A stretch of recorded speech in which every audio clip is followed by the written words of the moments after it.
It was a bitterly cold night in a quiet town, one where the streets were always empty after dark. In this town lived a woman named Evelyn, a librarian by day, who had always lived alone in an old house at the edge of town.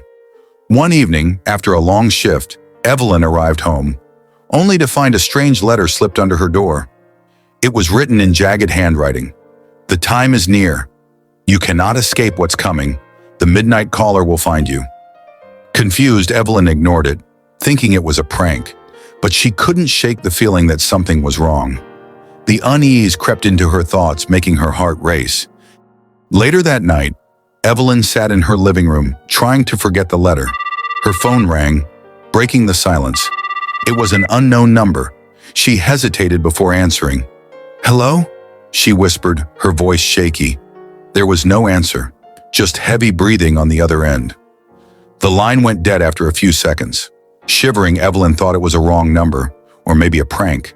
But then it rang again. She answered, but this time a voice spoke, low and cold. "I'm coming for you." The call ended with a click, and Evelyn's heart sank. She tried calling the number back, but there was no connection. At midnight, Evelyn was lying in bed, eyes wide open, staring at the ceiling. Every creak of the house made her jump. Her phone suddenly buzzed again.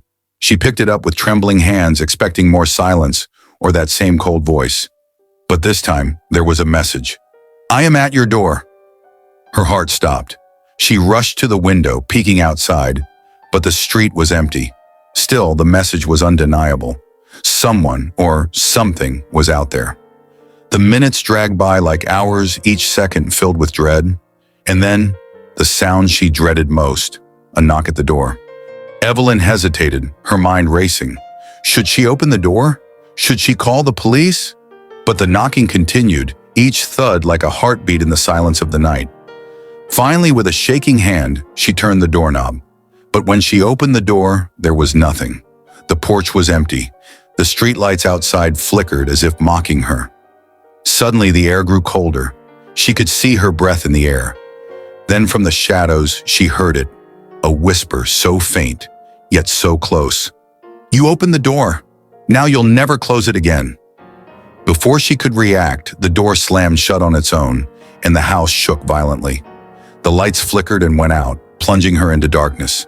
Evelyn ran through the house, her heart pounding in her chest. She reached the back door, but as she touched the handle, it too slammed shut.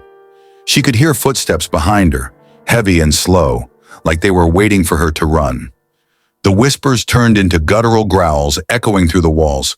Panicking, she ran upstairs to her bedroom and locked the door. But the door shuddered as if someone, or something, was trying to get in. The walls began to pulse, as if breathing. Then through the cracks of the door, she saw it, an outline of a figure standing in the hallway. It was tall, shadowy, with hollow eyes that glowed faintly in the dark. The figure moved closer, its presence suffocating. It reached the door, and Evelyn could feel its icy breath through the cracks. Desperate, she grabbed a nearby lamp and threw it at the figure, but it passed right through it, its form flickering like a broken television signal. The figure spoke once more. "I am the curse. You called me when you opened the door to the unknown. Now you belong to me." Suddenly, everything went silent. The figure was gone, but Evelyn was not alone. The whispering began again, this time inside her head, overwhelming her mind. The last thing she heard before everything went black was, "Now you are the midnight caller."